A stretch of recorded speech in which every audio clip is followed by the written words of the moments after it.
to the April 27th Littleton Board of Health meeting. It's 7 o'clock, and we'll get started with our 7 p.m. discussion that's been continued regarding residential trash haulers.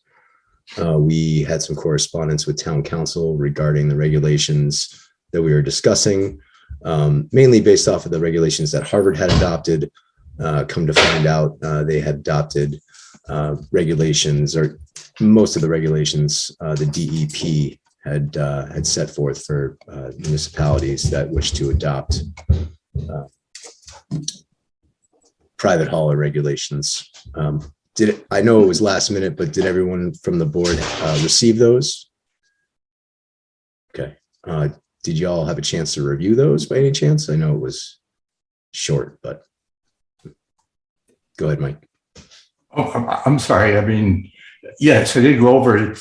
We've seen versions of this before. My only comment is that beyond what we do discuss tonight, I hope that in the very, very near future that we have actually a public hearing where we invite not just the public, but also invite current haulers so they know what's going on, and also provide maybe some input, especially the economics of the situation, to make sure that we're not discouraging consumers from participating in recycling and composting or whatever in order to stay pretty close, if not on top of all the regulations regarding disposal.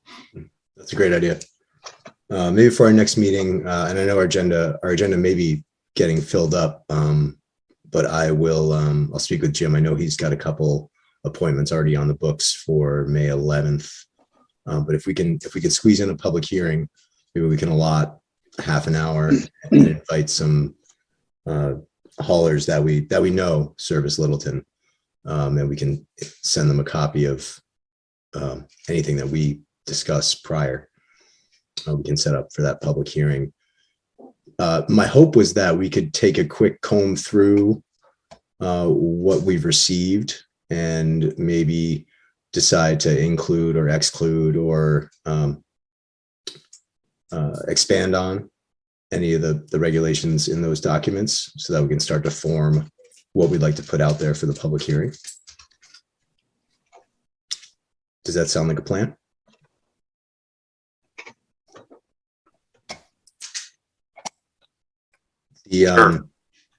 So the first document, hauler one, the attachment that was sent over. Does anyone have any comments, questions, edits, additions on that? Dan? So having read through it briefly this afternoon, I think the first question is certainly the model regulations addresses either residential or commercial or both. My impression would be we'd probably want to cover both residential and commercial haulers under the regulation, but that's certainly a decision that we need to make based on the model regulations. I don't know how you want to do this. You want to kind of like look at one idea at a time, or just kind of look at the big stuff? Yeah, I'd say let's comb through it. It's 10 pages, really only 7. So, if we can just go through it, and I agree, we should include both commercial and residential and get it all wrapped up in a nice little package.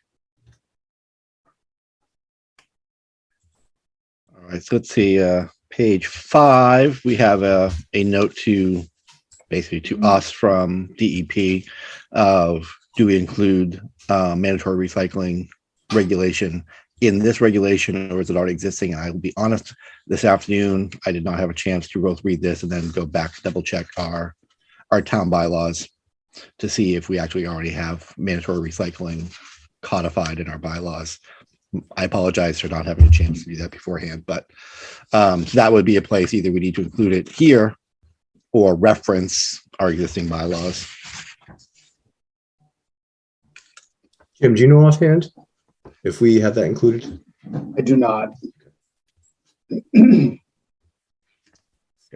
I apologize. I ran out of time this afternoon to, that's fine. Yeah, to go back and look as well. Time of year. Excuse me, I'm sorry, to amplify a little bit for where Dan is heading. The town has a transfer station where I believe both types of trash or disposables are accepted. So it is more than likely that the transfer station, maybe Jim can amplify whether or not this is the case. He may not know the regulations, but my assumption is the transfer station operated by the town, for which it charges a fee, however modest, is trying to, I'm assuming here already has rules and regulations in place about what, in terms of content. That they handle, right? Yeah, and so, Yeah. I don't deal with solid waste regs a lot. Most communities handle those, but I know some communities have had transfer stations or recycling centers to try to comply with this mandatory recycling component. But I think part of the mandatory piece of it is that you don't want, particularly on your residential trash pickup, is you don't want some haulers taking recyclables and some not, because there's a price differential sometimes, and that makes it difficult for customers to try to navigate who's doing what. That makes sense. We just need to double check with town council as well and the bylaws that while transfer station may have rules and regs regarding how waste is managed entering their facility, it may not apply to all solid waste and recycling townwide or by other haulers. So we just want to make sure that that while their regulations may apply only to them, it may apply townwide. We just need to make sure that we are checking that box. Yeah, a quick search of the bylaws shows that the only mention of it refers specifically to the transfer station, not any townwide requirement, except for the existing trash hauler regulations that you found previously. Well, I think that was only referring to commercial, I don't think we only referred to commercial, but the language in it was pretty clearly directed at commercial hauling rather than residential. Let's see what else I had. Page 6, just some timing things from the time of the permit application, how many days the board would have to rule on granting the permit. I'm not sure what our standard is for other permits. And what also is a timely way of doing it to allow adequate time for permit review. I'm just not sure what that balance point is. And, certainly maybe we can bring it in line with other similar larger scale permits so that we're using a standard for everybody. We're not, which permit request is this? Which rules are we following as far as timing? How many days, Jim, typically would you say, would be allotted for granting a permit? So unfortunately, I was out most of the day, so I didn't had a chance to look through the regs and see what they're requiring. For things like septic system permits, is a statutory requirement that boards of health review plans within 45 days. Building permit applications have certain timeframes. Within a week or two of getting all the paperwork. See, part of the problem is what we see with permit applications is sometimes somebody will send you in one piece of paper, and then you have to call them and say, geez, I need this document or that document. So, without having read the regulations, my thought is, being able to review paperwork, if it's all complete, within a week to be able to give somebody, if I assume a lot of regulations require inspection of the trucks to make sure they're not leaking and their names are on the sides and stuff like that. Within that week time frame certainly seems a reasonable time frame to me, if all the paperwork's submitted.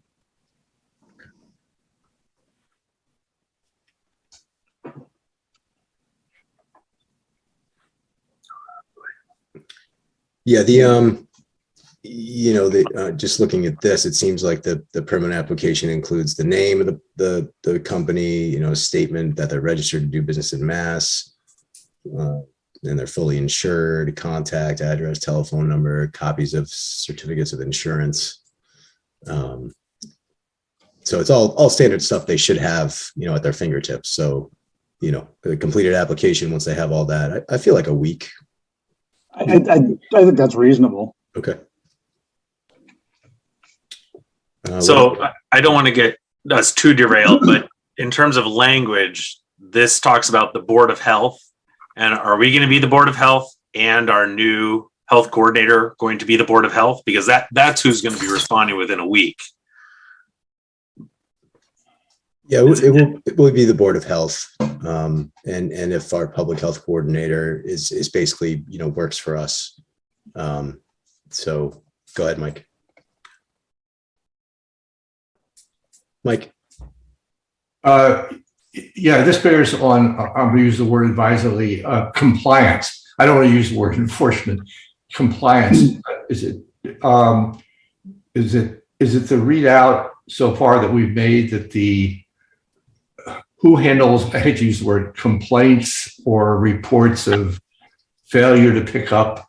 I know those go directly to the vendor, but where's the thin line between the vendor, the hauler, the customer, and public health? I mean, I'm just wondering if there's any language in here that makes it clear that we're not going to be policing, riding around town looking for scraps here and there.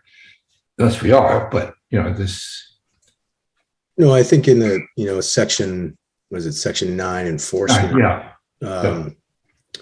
If something comes to our attention and, the permitted hauler is failing to follow the regulations, the Board of Health reserves the right to impose reasonable fines and or revoke the permit to operate in the town. Yep. I think that spells it out. I mean, I don't think we're going to be going out there looking for issues. No. I'm sure they'll come to us. Yes, they will. Yeah. I just want to make it clear that if we have these regulations, this enforcement comes, enforcement and fines comes, that responsibility comes along with it. Right. So what else, Dan, did you have anything else beyond the permit review period? Only other thing I had was looking at permitting fees for the application. And then under 9, as we just got there, talking about enforcement, it refers to first offense for failure to comply as a warning, some level of fine for second, some level of fine for third, and then a range of fines for any subsequent. In the language, it refers to reasonable fines and or revoke the permit to operate within the town. It lists those kind of penalties as fines. It doesn't kind of give a threshold for severability of the permit. So I think that's something we probably want to just, again, come some kind of threshold, some kind of bar at what point, if my trucks are consistently leaking, that's a problem. They need to be addressed, but I'm not sure that's necessarily going to get me to the point of saying, we're going to pull your permit. If someone is consistently mixing solid waste with recycling and just dumping it as a whole, that seems to me as a first, perhaps a warning, but then one more time and you're done. So I figure out what kind of language, what kind of bar we have, or do we just simply leave it since the language is there? I just want to make sure from a town council perspective that they're saying, well, it says your first offense is a warning, but if that first offense or that second offense is significant, we just want to make sure that the language is strong enough that we can be supported if we say, we're really sorry, but this is second time, 2 strikes, you're out, I think, of this one perhaps, and we need to pull a permit, then we're going to be able to have it be enforceable and be supported by the court system, who is really the next stop after the Board of Health. So I feel like, 3 strikes is enough. And then, letter D, subsequent offenses, the Board of Health reserves the right to, sever the relationship. I don't know. I'll ask town council about that, see what other language is out there. The second document does include 2 paragraphs on enforcement that adds to if the hauler is not responding correctly to inquiries around something not meeting the permit obligations, then it lays the steps out to say, then the board will suspend the permit while they continue working to try to figure something out. But it still doesn't get to that. Well, then here's where we're going to revoke the permit. But I do think we should include the language simply because it's a little clearer about the steps that we would take if there are concerns. So would you say that including enforcement section A would be the way to go? That's what I would propose. Okay.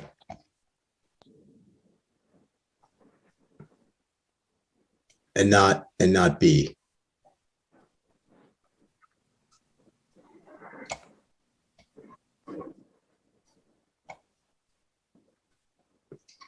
Or do we include both of those? We may. I'll ask town council about that. I mean, part of me says, why wouldn't you include almost all those additional sections just to Right. make everything a little clear, make Mhm. sure everything's a little more understandable? But they're added as additional options we can use if we want. I feel like if you don't put it in there and then you later on want it, we'll have to go through a process to add it, but we won't be able to use that right away. When we need it. Why not add most of Yeah, right, okay. Would the board members here agree with that statement that we should add just about all of the optional language that was included? Not all of it, okay. Yeah, no, I was gonna say, when I looked through it, there was a couple things. There was the language around colors of bins, markings on bins. I think it needs to be clear, but we have, at least at the moment, we have so many different vendors that I think that might be onerous trying to say, okay, you know what? Waste management and your green ones, nope, we need to be blue, but the people who already have blue ones, okay, then they don't have to invest or change anything. I think that uniformity is awesome, and certainly it's easier for everyone to know what's what. I think that would be adding a little bit too much to our current providers to do that. I think the most would be making sure perhaps that, they buy a zillion bumper stickers and put on, this is recycling, this is trash, so it's clear, or provide them to existing customers and make sure any new customers that they're on there. But I think that would be a bit over the top. Yeah. Looking at what times for service, that hour of collection, I think certainly should be there. Mm. The minimum service level requirement, the language, I know this is the model regulation, but it's very awkward. It's awkwardly written. If I just want to add a thing, haulers come at different times during the week, different times of different days, different times of days. So this is not they don't all come in at the same time, pick up and leave at the same time. It's scattered throughout the week. And also with different bins. I think Dan landed on the spot. I think this is the kind of thing where if we put anything in, we should get the feedback as a practical matter from the haulers themselves, who have a real good idea of what really happens in the ground. Right. Well, if you look at it, really is just hours of collection. So we don't want, again, making sure that our regulation is in compliance with, for example, our noise regulation. That I'm not sure about you. I don't want, the truck coming through at 4 a.m. and dropping dumpsters or emptying bins at 4 a.m. That's one, easy to miss for someone who did not put it out the night before, but also it's going to be, as a noise piece, problematic. So the language here really is just referring to basically an AM to a PM window, not a day of a week or anything else, but keeping it to, daylight hours, or, 7 to 5 is kind of the 7 to 5 suggestion, but whatever we want. 7 to 5 is pretty reasonable. Yeah. So it really is keeping it basically consistent with the noise regs, so that you're not out at 4 a.m. driving a dumpster down a residential neighborhood. That's kind of unreasonable. And that's truthfully, from a board of health perspective, noise regulation and noise nuisance falls under our purview. I'd hate to say, yep, the noise reg says nothing more than 68 decibels or whatever it is before 7 a.m. And we're saying it's perfectly fine to drive a big, huge diesel truck down a cul-de-sac and start picking up trash at 3:30 in the morning. Setting a regulation, and I think we got to be careful here, because there are a lot of people who get up at 5:30 a.m. and leave for work, and all their neighbors can hear them doing it at 6 a.m. So I just it's not so much the disturbance factor, but also the fact that different vendors use different size trucks. They make different noise. I think putting a 7 a.m. or being, shall we say, putting a timeline like that on it may not realistically reflect the nature of the business. A lot of businesses service more than one town, and they may not have a fleet large enough. And we'd like to keep this industry competitive. So I'm not suggesting 7 a.m. is a bad idea. I just don't know whether or not it's practical from a hauler consumer point of view. Well, we'll get some feedback on that. Just quickly bouncing back to the initial, the main body of the regulation. We had sort of left off at enforcement. Does anyone else have any comments, suggestions on that document before we jump back into the options? Sorry, I just wanted to finish that. No, we're good. Okay. So then so then the options, rate structure. Actually, to back up, the very first part of the options, that's the partnership between permitted haulers and municipality. Are we comfortable undertaking what the town of Littleton will support by providing, which includes OOPS tags and enforcement? So do we want that language included? I just want to make sure that we were okay taking on those 4 bullet points.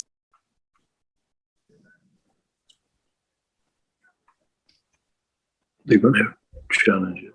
I would. Yeah, Dan, what do you think?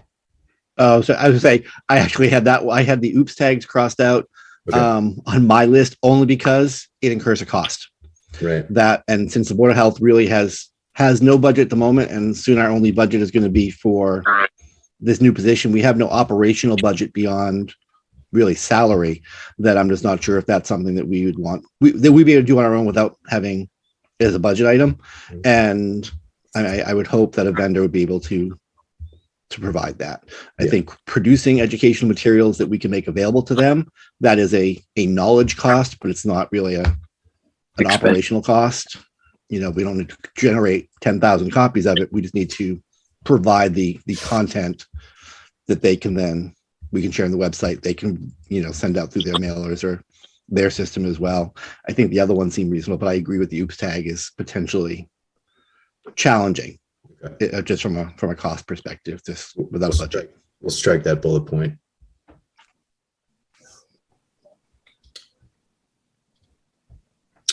Anything else on these before we move on? I feel like the next course of action would be to, get all this back over to town council and then send us a set of proposed regs that we can have it at our public hearing, include in a packet and put out there. Yeah, go ahead, Matt.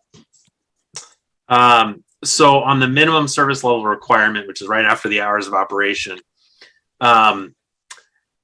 they talk about that solid waste collection, recyclables can be less frequent than solid waste collection. And somewhere else they talk about, I'm missing out. Somewhere else they talk about the hauler needs to promote recycling and make it as easy as possible for residents. And so I would say that they should not allow recycling to be less frequent than trash pickup. And I would almost prefer to see language that's not a requirement, but encourages haulers to offer plans with less frequent trash pickup. The opposite of what they're describing. Okay. Because they're saying we'll do trash every week and recycling every other. And I would rather see programs that's recycling always, trash every other for people who want to cut that cost as an option. Okay. We'll see if there's some language in there. We can go ahead, Mike. Yeah, I would say this is another item that I think that you ought to get feedback from the haulers, because the economics of this hauling thing, the fuel, the insurance, the everything else, the most of the haulers who do trash do recycling for residential. They do it at the same time. In fact, it's sending out another truck just to do recycling makes no sense, because at either end of the cycle. So it would be interesting to see if this observation holds true for the bulk of the haulers. I'm not suggesting that we shouldn't put the rule in. It's just that it's the kind of thing that I want to avoid dictating parameters to haulers until we hear from them. Yeah, they have business models and they know what works. Yeah, exactly. And so we can work with them on the, shall we say, the practicality and economics of it. That makes sense. Go ahead, Dan. I completely agree with Matt, that piece of we want to promote recycling. From a public health concern, I guess I'd be a little bit worried about having trash in a bin or solid waste in a bin for multiple weeks.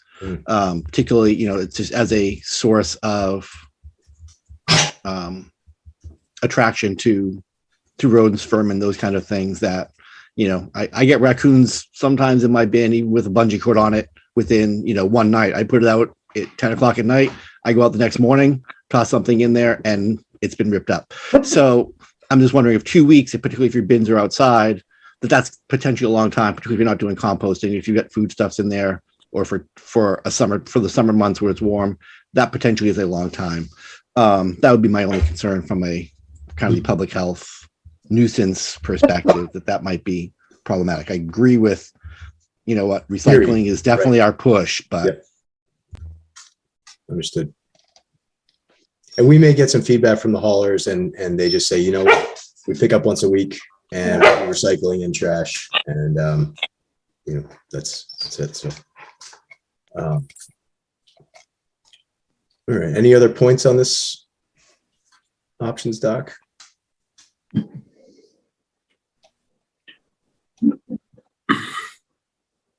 No. Bless you. I think I'll concur with what Dan said earlier about let's not put in too much on the labeling or the container type. Although I know some town nearby has pink bins, and I would like to not see that, but I don't think we need to spell it out in regulation. I think flexibility there is great. Some people want to buy their own, fine. Once you own your own, I think you pretty much understand what goes in what bin. Yep.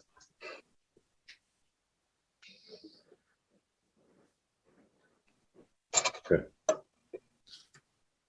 All right. Well, I'll confer with town council on getting these all together, and hopefully we'll get a set of proposed ready for our next meeting. Get it on the agenda for.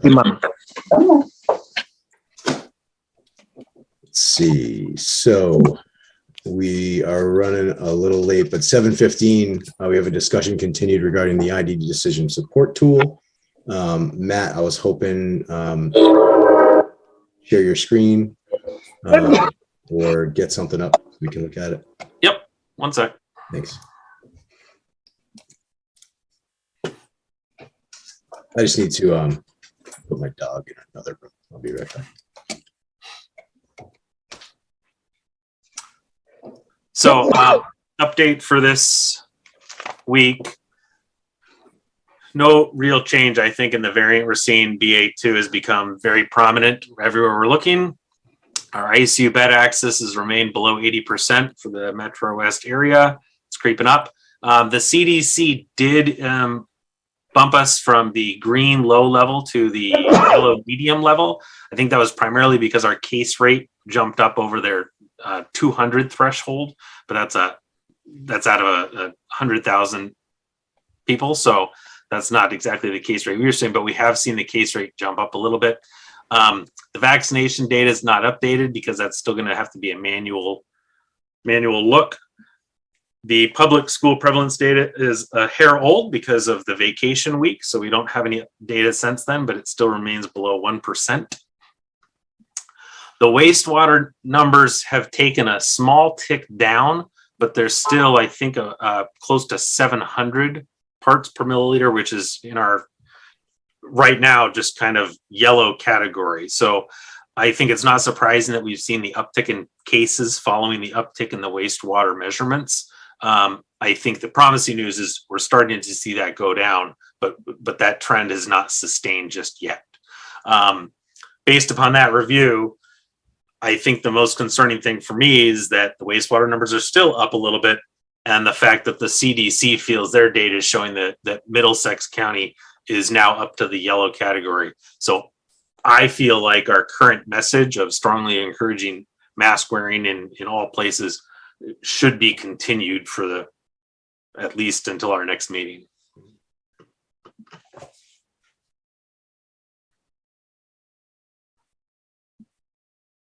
Yeah, I would agree with that.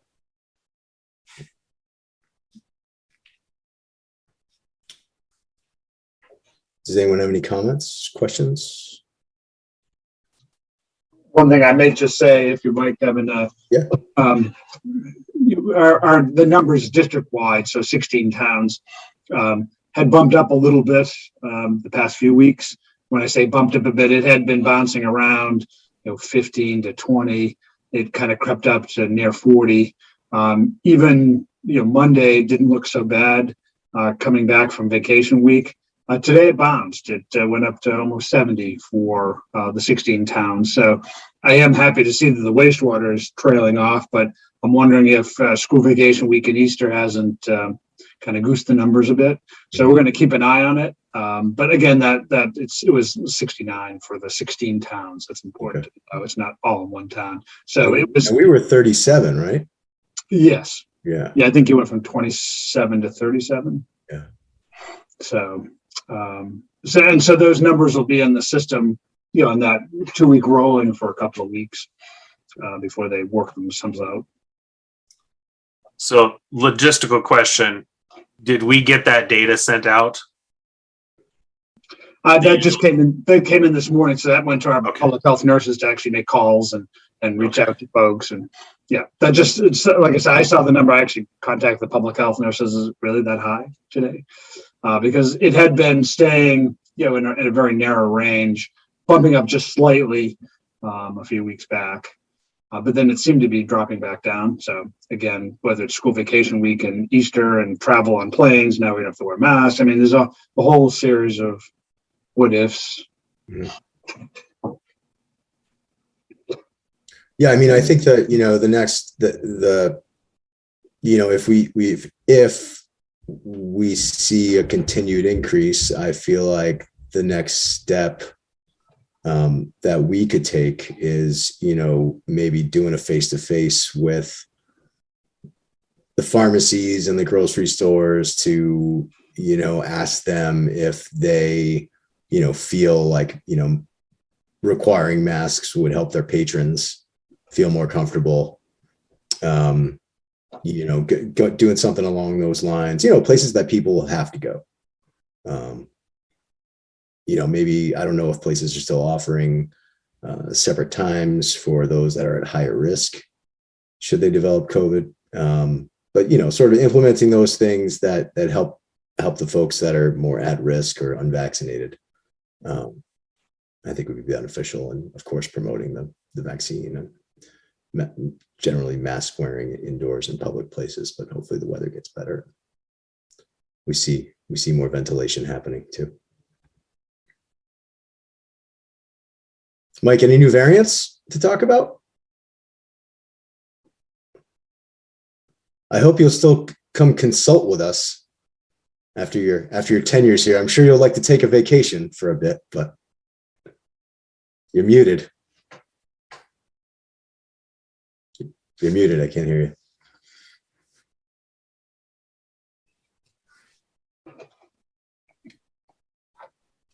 Okay. I wasn't aware that anyone else on this board was interested in the zoo of variants, but there are more variants on this planet than are worth discussing tonight. There's just too many of them. This is going to continue for quite a while. It doesn't necessarily mean that the profile you've just described is going to change. I just don't know where the CDC is going to go, or the public health division of the federal government is going to go with regard to identifying variants. The CDC does do a pretty good job of tracking them once they know what to track. And that's the problem, is still a problem in the United States. We're not classifying at the rate I guess we should, especially to get those variants into the pipeline, to at least get a preliminary look and to see how contagious they are. Not necessarily how much more dangerous, but how contagious the spread, because the spread increases the number of people who can get sick, not necessarily terribly so, but increases the number of people who are sick. So the variant business is professionalizing so that volunteers and professionals like me are being, as it were, let go. And we're happy to let go because the noise level is pretty high. Be prepared to live with COVID for at least the next 2 to 3 years. Let's put it that way. Right.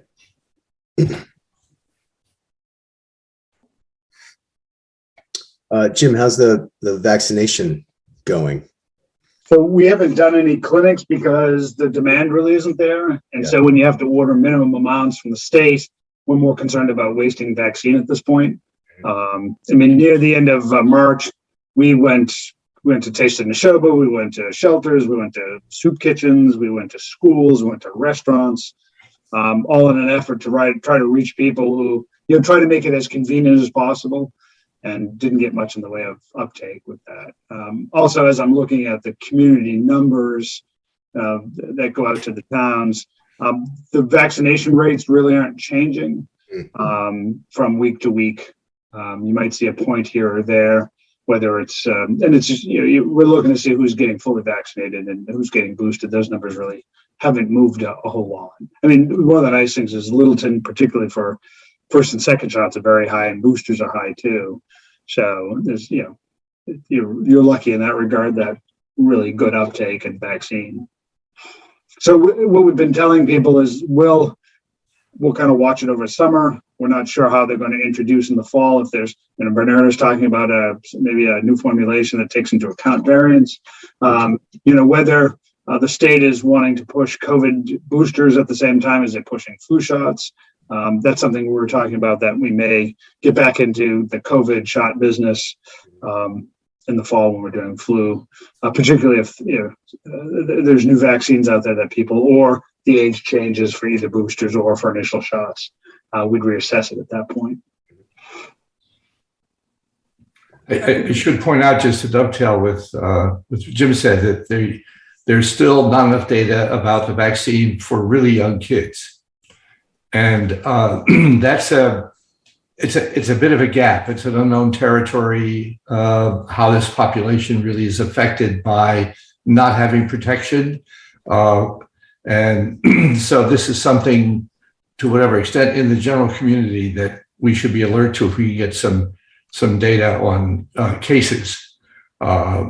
Because obviously kids this year who were just born are going to be entering that, that classification as the summer and the fall rolls along. I would say this fall is probably the one that has, shall we say, the more question marks around it. I'm fairly confident by the late fall or early winter, maybe late winter, there'll be another host of new formulations of the vaccine, multi-variants, I'll call them, or with one shot, you basically get all 3 or 4 variants plus some overlap. It'll turn into sort of like what they try to do with the flu. But it's not going to happen, I don't think, in time for a significant number of population. I'd also like to point out that that since we live in a community where I've heard multiple times that we have an aging population, I don't know, I believe all the numbers, but I do know that that people who were 55 are now going to be 56, and people who are 60, and so goes on. And there are changes in immune competence as someone ages. So it wouldn't surprise me at all is that we see upticks in cases among the usual vulnerable group.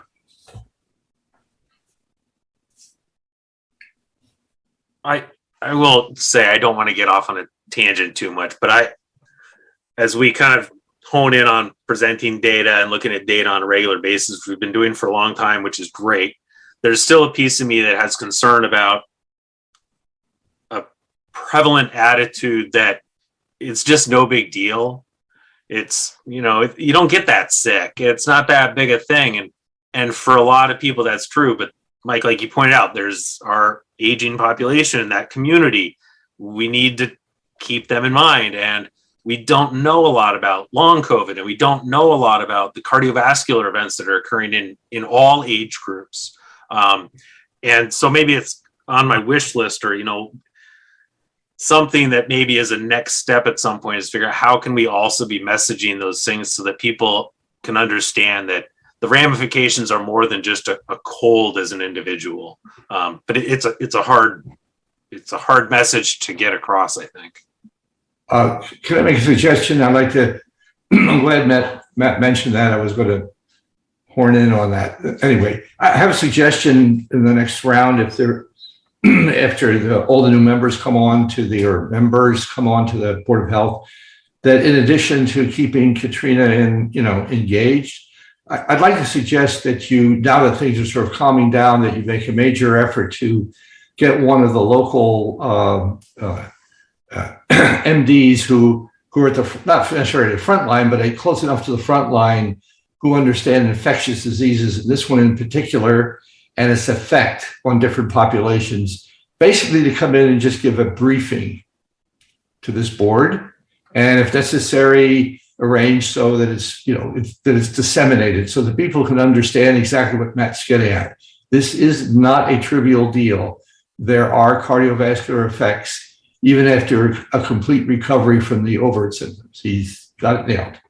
But I think that if it comes from a infectious disease, quote, expert, it may carry some weight around. And it's, I think that you may want to consider doing that as sooner rather than later. At least start the search for someone who would be willing to come in and basically provide a dialogue or at least a briefing. That's a great idea.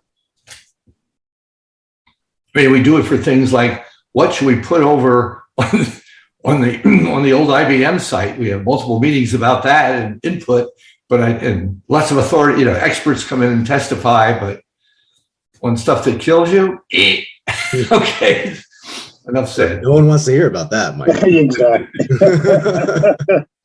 Welcome to Ukraine. Yeah. Dan, I'm sure there's someone in your circle that fits that bill, that infectious disease expert. You don't have to mention names, but I was going to say most of my folks are ED folks these days, but I can certainly reach out and see if I can find anybody, and if others can as well. yeah, great. Anything further on the ID decision support tool before we move on?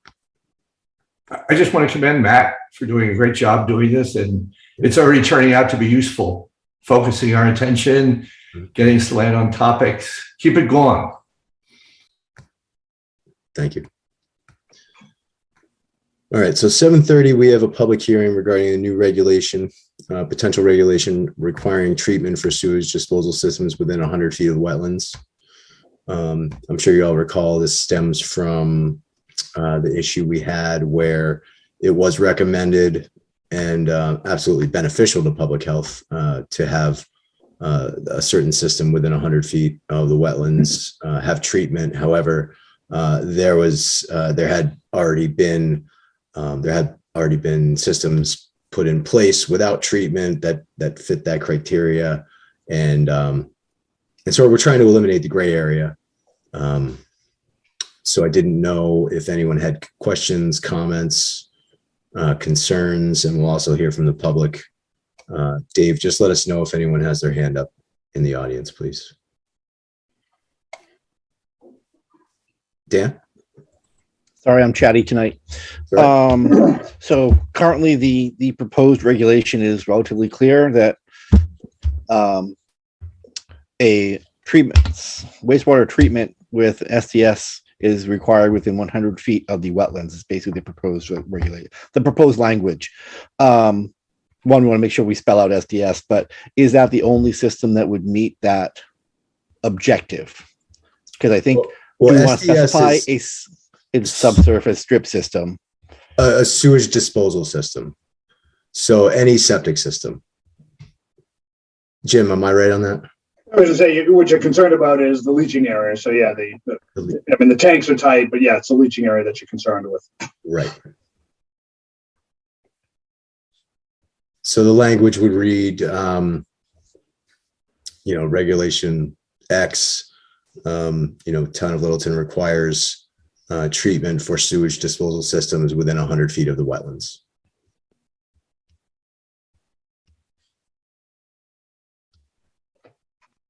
Is there any other technical language, Jim, regarding like nitrogen aggregation or Say what does treatment mean? Right, that's what I'm getting at. Is, People would tell you that the Presby system provides treatment. So if somebody's using a Presby system, will you consider that treatment? Generally, when I'm thinking of treatment, I mean, Dave Presby, whose system has his name on it, will tell you that it's clear water at the end and you can drink it. And I'm just not up for that at this point here. And again, it may do the things that it does. I just don't know. But when I think of treatment, I'm usually thinking of these wastewater treatment tanks, Jet, Singulair, Fast System. And one of the reasons that I think about those is that you can actually get a measure of if they're working, if they're, and those reduce, just to be kind of upfront, those reduce the organic strength of the wastewater. So they're probably not reducing things like bacteria and virus. It's just what you're doing essentially is airing the wastewater. So whatever bugs are in the water will actually work on that organic strength. And so you're putting, and you may get a slight bit of nitrogen reduction. I'm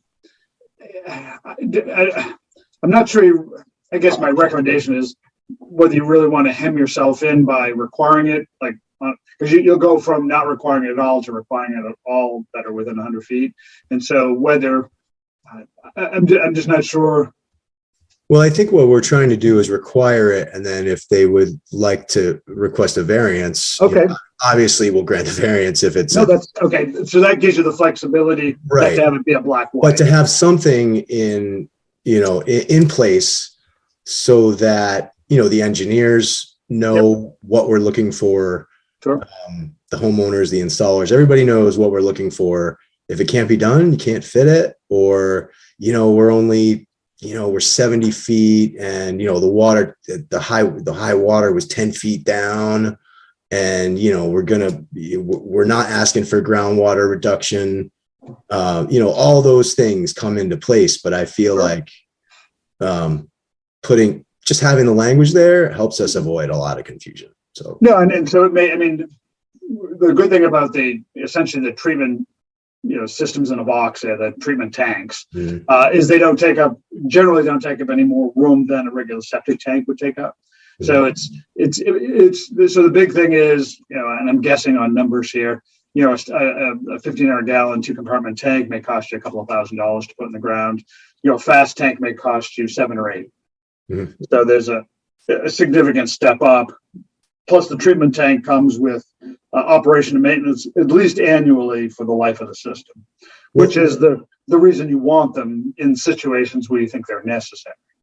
Well, that's why I also want to ask the $64,000 question is how can we, just by using the word treatment, can we include, the Presby in that so that we're not actually requiring a separate tank install. We're just asking that people be cognizant of the quality of the effluent that's getting dispersed into the leach field.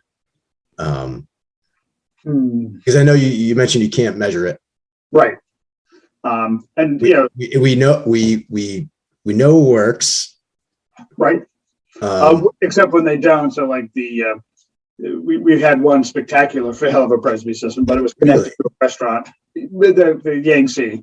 It probably lasted 3 years max. Yeah, but how is the grease trap? Exactly. And so, and that's what it was reported to us, is that maybe they were pumping the liquid out of the grease trap, but not the grease. And so at a point in time, because, over the years where that system's been replaced, we've tried to take out as much of the grease, whether it's changing plumbing inside, adding additional tanks on the outside. So for the most part, we've had, I don't know of a whole lot of failures, really, except at restaurants. And usually if you're talking to engineers or designers or installers, they have a story about a restaurant with a Presby that's failed. That seems to be, and again, grease may be the culprit. Things like the infiltrated trenches, Cultec chambers, infiltrated chambers, Cultec chambers, Presby, Geomat, all of those systems that you see are all clumped into the state's innovative alternative system category, along with the what they call secondary treatment units, which are these treatments in a box. So you really don't want to get in a situation where you're promoting a particular type of system, because if somebody uses it and it fails, it's like, well, that's what you told me to use. So you really want the engineers to, kind of decide what's best for the site and propose that to you. If you put the regulation in place but allow for a variance, that's good. But then you want to have because right now we have that situation where you have variances that are people coming to you with, and they're at, and I blame DEP for the way they've written those approvals for things like Geomat and Presby, where they essentially state you can get a 2-foot reduction, up to a 2-foot reduction, but they don't really emphasize, it's in there, but they don't emphasize that it's really the local approving authority who's making that decision based on local conditions. So most designers you talk to say, hey, I can get a 2-foot reduction. It's like, well, no, if the board feels that that's appropriate for the site, you can. What you're doing by having it be a variance process is just kind of flipping that process, I think. Right now, a long time ago, I think your regulations required that leaching areas be 100 feet from wetlands. And I think you got rid of that probably back in 2007 or 8. 2011, Gino did it. I blame him. Okay, so so again, it's think about how you want to be able to make those qualitative decisions. So again, right now you make it on the front end of it when someone comes to you and say, hey, I just want a 2-foot reduction in there. And most of these situations are based on cost, and I get it. Systems aren't getting any cheaper. I mean, the sand cost is just going through the roof. And right now, most of the sand that comes for systems in your towns are coming from Peterborough, New Hampshire, Wilton, New Hampshire, Milford, because that's where they can find material that's decent. So it's coming from a long ways away. And that's probably that, and retaining walls are probably the biggest drivers of system costs. If you put a treatment tank in there, that becomes a big component of it also. So I think I sent some information about maximum feasible compliance and thinking about system costs, and I think I even sent you the language from one of the approvals about the board may grant, so that you understand that when a designer comes in and says I can have a 2-foot, it's like, no, we can grant up to a 2-foot, because that's what the state wants you to make that decision, because you've got a well next door, you don't want to give somebody a 2-foot offset if the well's too close. So that's why if the state wanted you just to go to 2-foot, they would have changed Title V and said, hey, it's not just 2-foot. So just real quick, I like a phrase Jim using it. It might already be in the letter, but that subject to local conditions. I think something like that called out every single time to say, yes, this will be considered, or a variance will be considered subject to local conditions, gives us a little bit of leeway there, because we're trying to create more structure so engineers and owners can understand the path they're on. But at the same time, we know that there are going to be variances, but I also don't want to get into well, we have the regulation, but like Jim's getting it, but we grant a variance every single time. I don't want to go down that road either. So how can we kind of add that language? And you're right. What does treatment really mean? Do we need to change it to say some sort of enhanced system, or do we need to list out the systems, at least at this point, that we know do offer the treatment we're specifically looking for, subject to change over time as new systems come out? So, I mean, one of the things I always suggest is using frameworks that are in place. So at the DEP level, they have these things called secondary treatment units, and that's how they call them. That's how they list them in the innovative alternative webpage. So whether that is how you make it, the board will consider systems with secondary treatment units as defined by DEP. So you could, if you want to qualify that, so you're getting something that you can demonstrate that it's actually doing a reduction of the strength of the wastewater. Presby may, and again, there's all kinds of literature out there. I'm not sure. Many of the systems that get approved by DEP go down to the state's testing site down the Cape, and they run a check the efficacy. I don't know that Presby ever subjected his system to treatment down at the. Don't Presby's have an inspection port? All systems have an inspection port. Yeah. Isn't that a location you could test? So if there's water in the inspection port, there's a problem. Yeah. Because that means that the groundwater is sitting and filling up the bed, if you will, the bed of sand. The inspection port's important when they're doing Title V inspections. They can pop that and take a look and see if the bed's filling. And initially, when Presby's were approved, there actually was an annual inspection required, but they dropped that pretty quickly, probably within a year or two of approval of the Presby system. Mhm. So, yeah, I mean, all systems, with the exception of things like drip irrigation, don't have to have inspection ports. So my feeling then, based on that, would be lean towards what Jim just described, where we adopt the list of more of true treatment systems, which sounds like the Presby does not fall under, but we understand that the Presby becomes our lever for a variance in the scenario where local conditions are appropriate. That makes sense. I mean, if you want to go, I guess, you could go further. You could say that, when a 2-foot groundwater offset's being requested, you need the treatment. But if they're only going for a 3, if they're going from 5 to 3, then maybe you don't need the treatment. So it's really all on a situational and all right. So why don't we continue this and develop some language? Dave, are there any hands up in the audience that you see? No hands. Okay.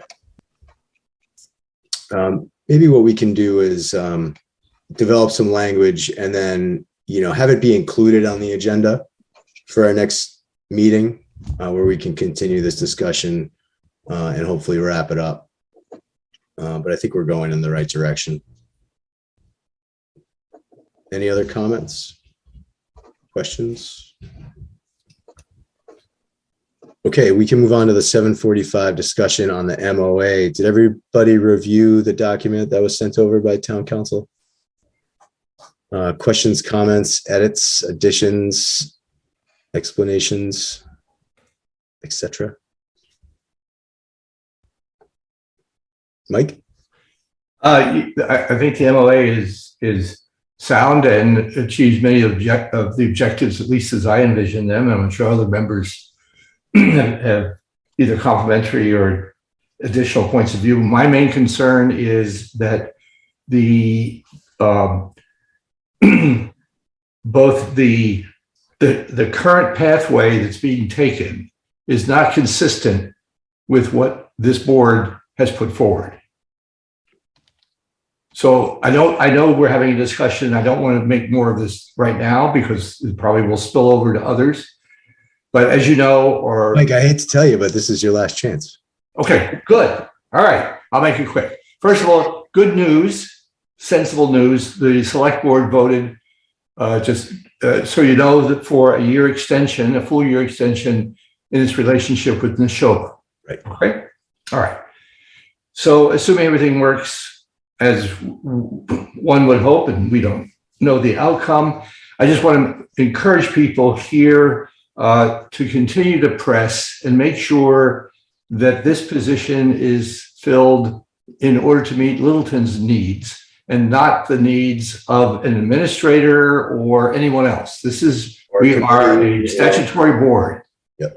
And at each turn, I'd like to point out that at the moment, the plan appears to be basically a classification 10 for the health coordinator, which puts him at the level of an assistant. So it needs to be a 12, though.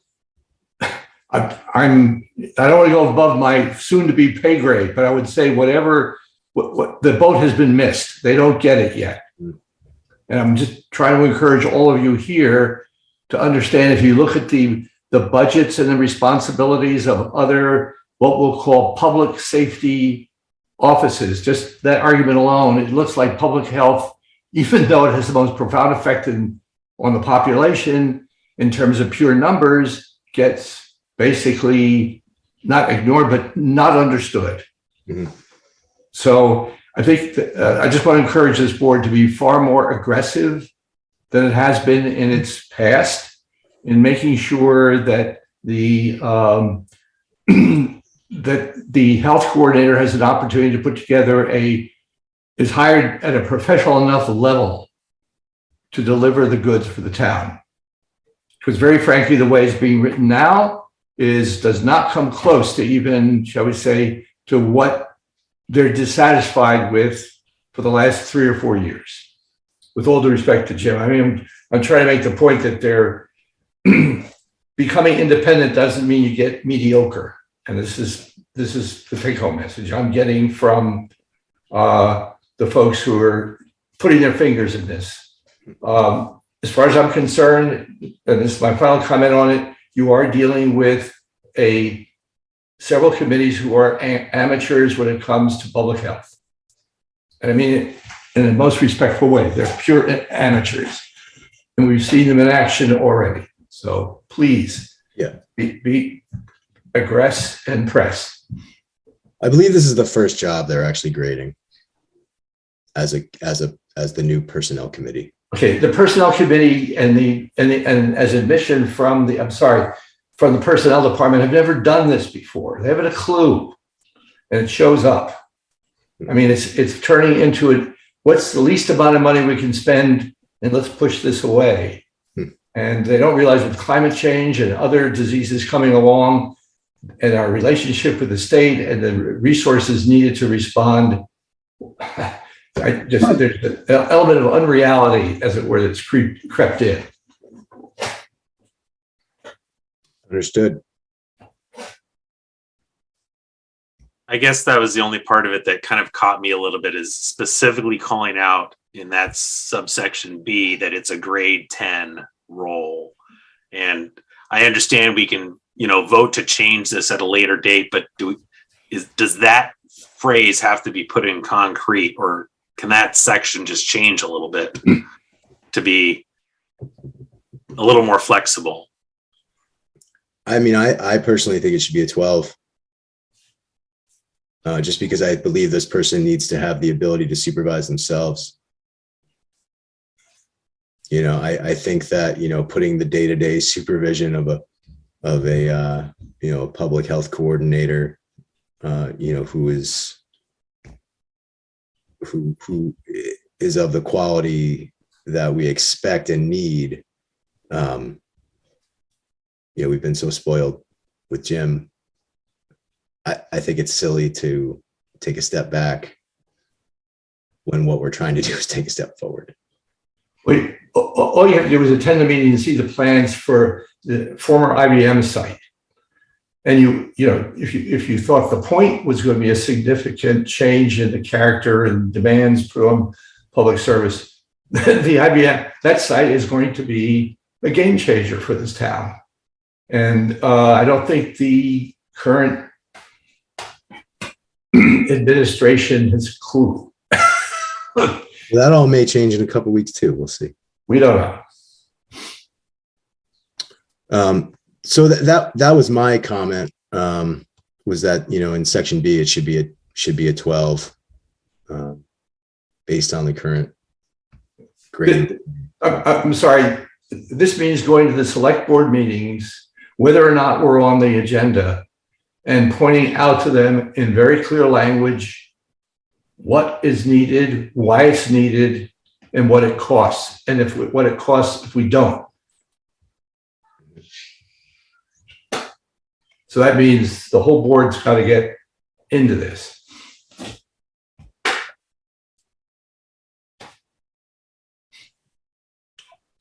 All right.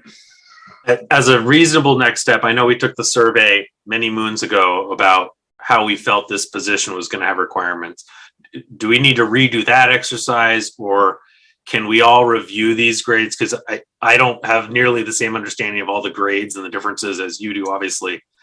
Is that something we can all get back, and as a board at least agree on something that says that at least go to the select board to be able to say this board agrees it should be this level? Because I hear you, Kevin, saying it should be a 12.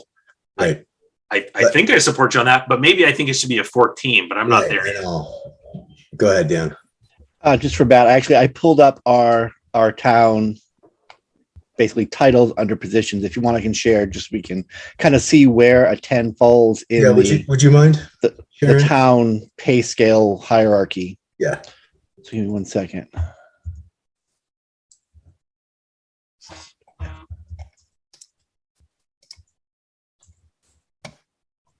Am I up? Yep.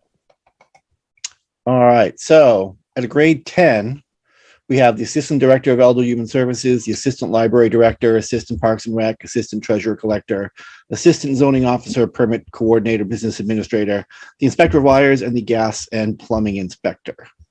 At 11, we have Director of Elder and Human Services. We have Director of Littleton Community TV, Parks and Rec Director, a couple elected and contract positions who are graded but don't really fall in there, and then the town engineer and the town planner. So we do have a few director level positions. And then at grade 12, we have building commissioner, chief assessor, highway superintendent, HR director, IS director, town treasurer, and then again, graded but not really falling under because they're contract positions. So certainly we are, I certainly see it as an 11 or a 12. It's a director level position. You know, when you think of, you know, our LCTV director is graded 11 and incredibly important when we love our LCTV folks, but certainly it is a value department, but as far as personnel, a relatively small department, you know, a larger volunteer pool, but relatively small. And certainly without enforcement authority and theoretically 24/7 accountability if something happens where this position is potentially subject to recall if there's a disaster or catastrophe. You know, and we get to grade 12, much larger departments, the highway department, those pieces where we have a much broader scope of personnel responsibilities. But, you know, again, that same level of accountability, I think. So I think that challenge is where is it 11 or a 12? And that's going to be a scope of authority and responsibility versus scope of personnel oversight. I think it could land in either of those. But I think when you look at a 10, at a pure assistant, all of them are assistants except for plumbing and electrical wire inspector. That's a harder sell, I think, for the scope of responsibility for this position. Yeah, accountability. I mean, there's highly confidential information that needs to be collected, and yeah, I'm right there with you. I think this goes, looking at that, thank you, Dan. I think this goes back to, are we hiring the inspector or the director first? And I think we tried to say, let's hire a working director first, because someday we're going to need a 12 and a 9. And starting with a 10 doesn't get us to either one of them very quickly. Yeah. Either you're going to hire a 10 and eventually have to regrade the position and move that person up. But in the meantime, you haven't actually hired that director. So I concur. We have to have something higher if that's all we get as one person.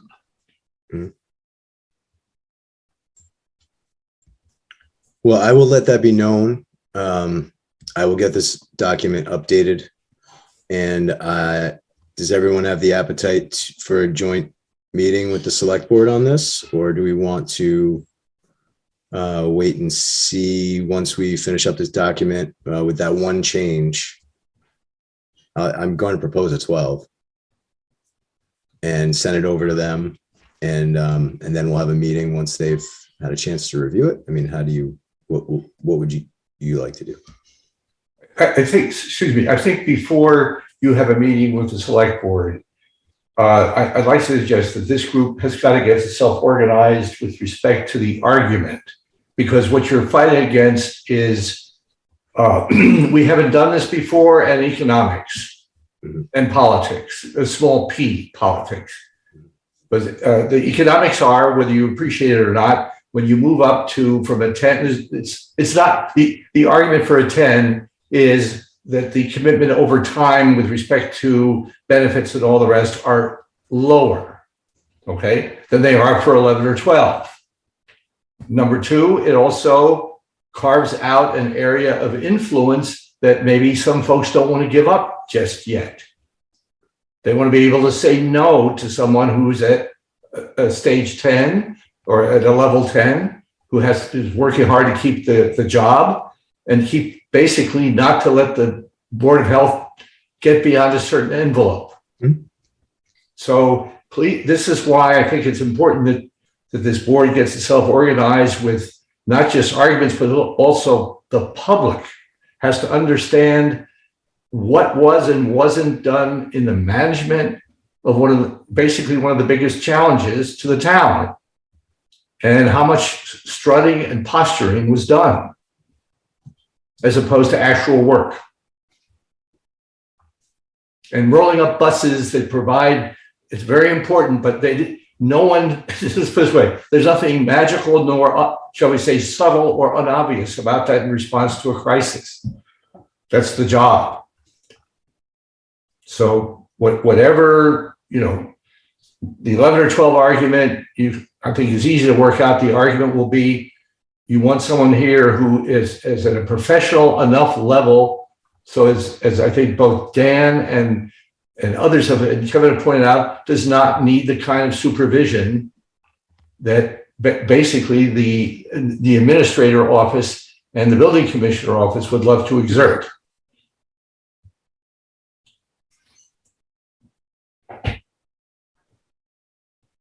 Also, the town is outgrowing this kind of, shall we say, let's shoot for the lowest common denominator. The town has outgrown that. Sorry, guys. So, any other adjustments to that document before I have it updated? Yep, Dan? Sorry, I just had two other quick questions. One, 3 Delta, twice weekly meetings with the coordinator, a member of the Board of Health, and town administrator to kind of coordinate performance-related matters and day-to-day execution. I guess I'm thinking that is potentially a bit overkill. Mhm. Certainly, as far as what's happening for performance attendance at Board of Health meetings going. Here's what's going on. Basically, a Jim report or the combined Jim report, Katrina report. All right, we had this many cases that we've investigated. We've had, we've done 10 inspections this week. Well, this since our last meeting. You know what? All of them have passed without issues, or we've had one complaint and we've investigated. It's been resolved. Mm-hmm. So that kind of day-to-day activity, so that we're aware of what's actually going on on the ground level in town, is there. But I think kind of that performance activity, like those kind of pieces, I'm not sure we necessarily need a bi-weekly meeting with that person, the town administrator, and one of us for unless there is an issue, and then that goes without saying. Of course, we're addressing it as town administration, Board of Health, regulatory authority, and the person and the party involved, the employee involved. I'm just trying to look at this going, making that a set expectation that we're going to meet with the town administrator, and truthfully, being respectful of the town administrator's time. An hour every other week or half an hour every other week is a big commitment for our town administrator for a single person. Not that the department is not worth that time, but unless there's an issue, I'm not sure if that's necessarily needs to be hard written into here, at least with that kind of a timeline. The only other thing I had was 5 Charlie. Yep. Sorry. Before you go to your second one, can we just add in a flexibility to say a cadence of meetings as determined by the Board of Health, no more frequent than bi-monthly? That way it gives us a little control, but much more flexibility, and we can work with them and say, fine, let's cut it back if things are going swimmingly. Mm-hmm. Yep.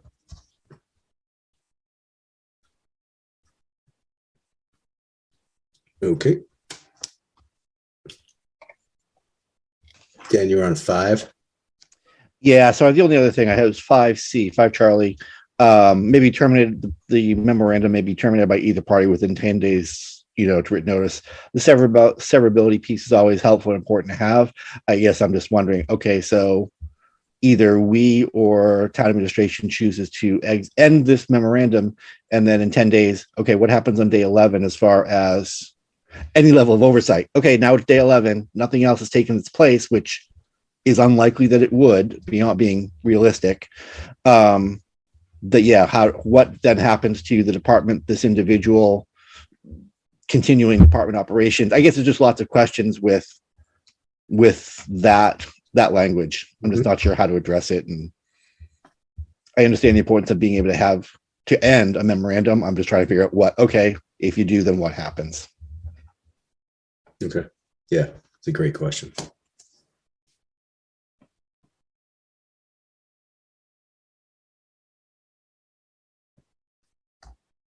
I feel like the bare minimum, it would have to be over 2 weeks so that this board could have a meeting True. Yeah. if they were informed of the termination by the town. Yep. I like that. Anything else? All right. So we can move on to correspondence. I haven't really seen anything. I don't know if anybody has anything here. Dan, I did get your correspondence regarding who's going to be taking over administrative matters for us, and crickets from town administrator. I'll bug him again tomorrow. Yeah. Oh yeah. And your minutes. Yeah. Yeah. That's why my head has been down. I apologize. I haven't been actively engaged. Yeah. I've been scribbling my notes, so I'm not doing it all from video playback Yeah. after the fact. Yeah. And you did a tremendous job on those minutes. I'll add those to the next month's agenda, May 11, so we can take care of those. They look great. Do we know if anyone has seen or checked either Janet's legacy mailbox or the health at Littleton generic box? Yes. Ed Mullen is checking those, forwarding anything that, Mike, why the face?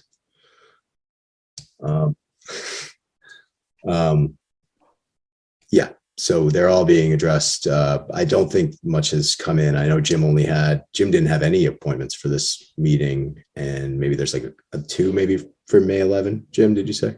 I was going to suggest, if it's all right with you, that, because one of them's going to call me tomorrow morning to get an appointment for your next meeting. Yeah. If you don't mind, I'll put a template of a meeting up. I'll add them to it and then send it to you so that you can make the final, if you're all right with that. Did you give him a time yet? I have not. I wanted to ask and make sure that was okay with the board first. Yeah. Do you want to do like a 7 and a 7:15 with them so that? Yep. Yeah, I was going to say that would. So you want to start the appointments right at 7, or do you want to wait? Yeah, we'll do it at 7 so they don't have to wait around when we talk about all this other stuff. There may be 3 total. 2 I know of for sure, but there may be 3 total. Okay. Are they easy? I don't think they're hard. Okay. I mean, there's a repair that is kind of straightforward, but it's a tough one. There's a tear down rebuild that will probably have everybody watching just because of the way the permits ended up and the number of bedrooms. Yeah, but I think they're proposing treatment, so that may already kind of take into account some of it. So yeah, just a little different, that's all. And there's one other one that I haven't heard yet from somebody, but I anticipate. All right. Yeah. Well, why don't we just do 7, 7:10, and 7:20, and then we can jump around if we need stuff. Well, the nice thing about doing the 10 minutes, if they're quick, the next person's not waiting. And if it's a little bit longer, I think people would appreciate waiting 5 minutes more than, having to wait a whole bunch of time to get on. Yeah. What are you implying about our agenda timing? No, I think because you want to make sure that the public knows there's something happening. I think it's better they wait a little bit for everybody because I know sometimes if something's quick, then all of a sudden you've got a 10-minute gap or something like that. Like, Right. All right. That sounds good. Okay. So those will all be public hearings. Yeah. Right. I'll set those up as they call in. Cool. Yeah. Just shoot me an email and we'll put them in writing. Any member updates beyond what we've already spoken about? Okay. Any comments? Go ahead, Mike. You muted. Can't hear you. How's that? Okay. That's good. Chair, may I just bid formal farewell to my fellow Board of Health members and tell them how much I've enjoyed and learned a lot from all of you. And obviously, I'm among those who didn't pay the master tutor a dime in actual cash for teaching me the ins and outs. I still don't think I can pass the exam, but I could at least make an appearance. I think the town is very, very lucky to have this group on this board. I think that you've definitely moved to a much more, shall we say, professional experience level. I think you've been, we've all been, but especially all of you have been undergoing trial by fire, and you've come out pretty well, very well, I would say. But keep in mind, the town is going through growing pains, and a lot of things that should be done before it gets out of hand don't often occur, and they have to do a lot of catch up. Mm. So I wish you all good luck. I'm available from time to time for a consultation if you really feel you need it. But in this particular case, I hope you don't, because the kind of information or help that I can give you is so limited. I think there are other exciting things like climate change and the latest insect infiltrate. But watch those restaurants, especially during the summer months. Hope to see you in another. I just want you to know this is the third townwide committee I've served on. And I have to say that this one is the one that's right up there with the master plan and basically provided me at least the greatest teaching moments. So I want to thank you for everything, your patience and indulgence, and teaching me what you brought to the table. Thank you very much. Thanks, Mike. You've been integral these past few years, and we couldn't have done it without you.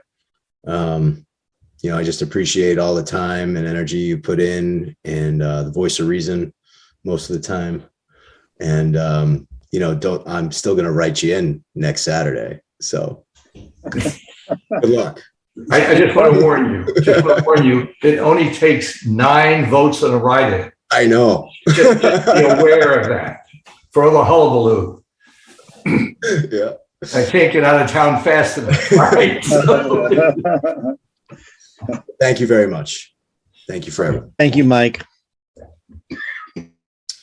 And with that, I think we just need a motion to adjourn.